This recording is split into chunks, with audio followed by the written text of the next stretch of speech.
Hola bafethu, this is Tosh from PSL Pulse bafethu, Premier Soccer League Pulse. Football runs in our veins. Ke tshwere Bahamutsa. Game ya fana go ibone jwang a botwaka.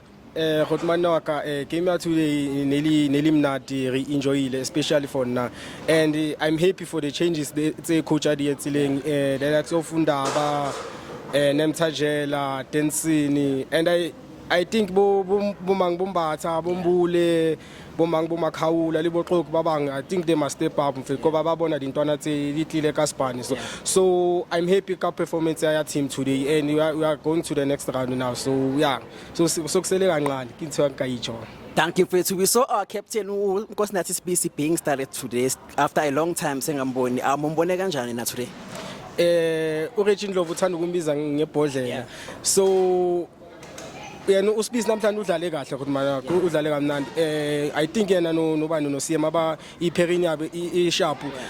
For me na ukuthi mana ucoach lapho ku Central Pairing ayisazoshawa stress khotbani ngoba ukhipha uSibisi ufake ubani uSiyema kuyafana, ukhipha uMbokazi ufake uSibisi kuyafana. So I think nalomfana lo ubani uSiyema ayingizomnikeza icredit, lo mfana lo uthema kafika ku Pirates uvela ungena nje kahle kamnandi. So I think abombokazi aboxoki abondana abo I hope bayabona ukuthi lo mfana la uze ngomsebenzi, but nabo ichance abisa iseza. So yeah, ilokho nje ngakusho. Thank you mfethu. So performance kaNdaba today, mawubhekile, what message does it send to uDion Hotto?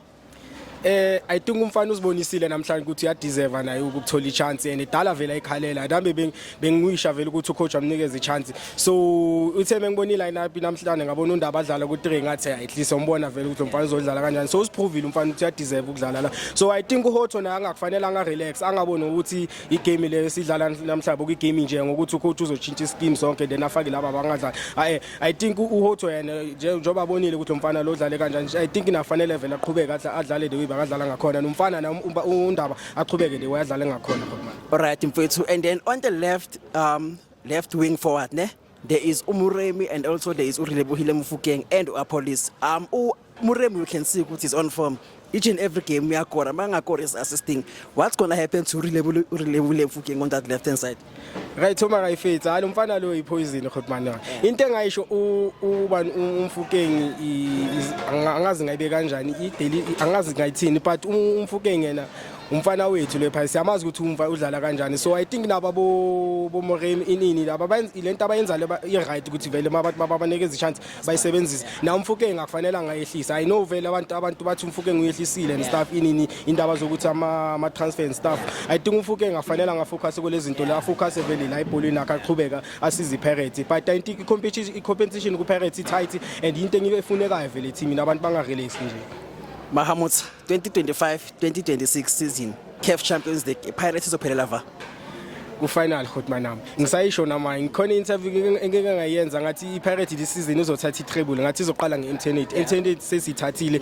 So I think between iLeague neNedbank khona esoyithatha iCAF nje nasengibalile. So kufana ngasho neprediction efinal maybe so wina 2-0 nje ku final, but ngathanda vele sibe nestar service 2 la ku budget. Thank you bafethu. Bengiphethe iHotman lam lana Bahamutsa bafethu. It's your boy Stosh from PSL Pulse. Bopha njayami. Premier Soccer League Pulse bafethu. Football runs in our veins. Siyabonga kakhulu. Please don't forget to like, subscribe and share. Danko.